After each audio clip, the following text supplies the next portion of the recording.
શ્રી કૃષ્ણ બધાને સ્વાગત છે તમારું પ્રભાબા કિચનમાં. તો આજ આપણે આલુ કોબીનું શાક કરવાનું છે. તો ગેસ જેગવી દઈએ.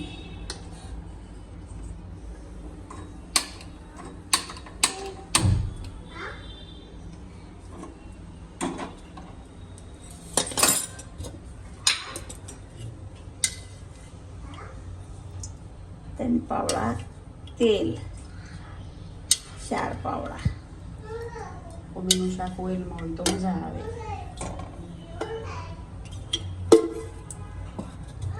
4 પાવડા તેલ લીધું છે. એમાં નાખીશું રાઈ જીરું,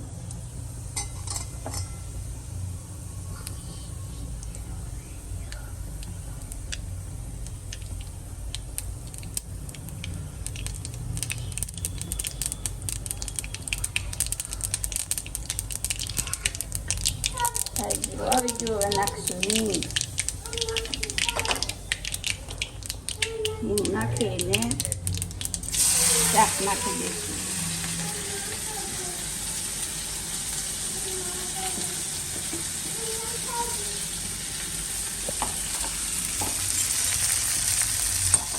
હલાવી લઈશું થોડું.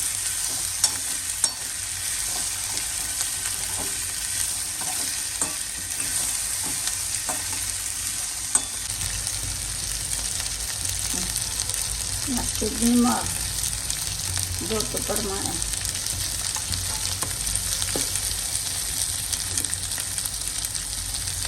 હળદર,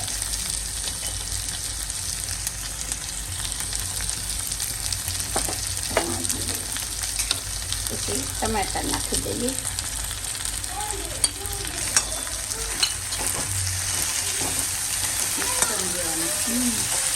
પછી હા ઘીને ગેસ ચડવા દેવાનું.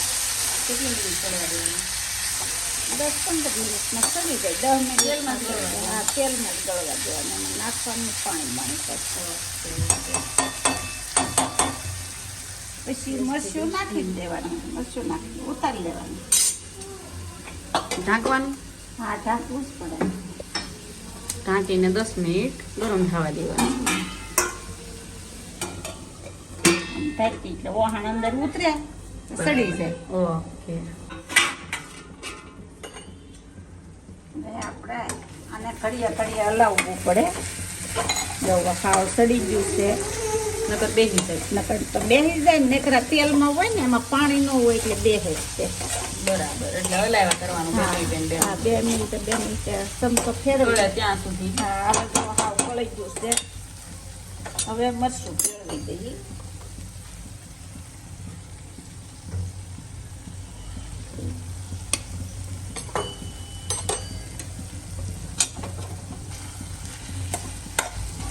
આલુ કોબીનું શાક તૈયાર.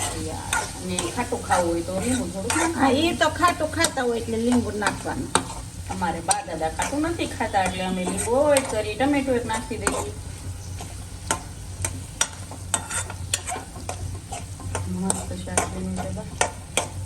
હા અહીંયા આવે છે ગરમ ગરમ શાક. થઈ ગયું? હા થઈ ગયું શાક.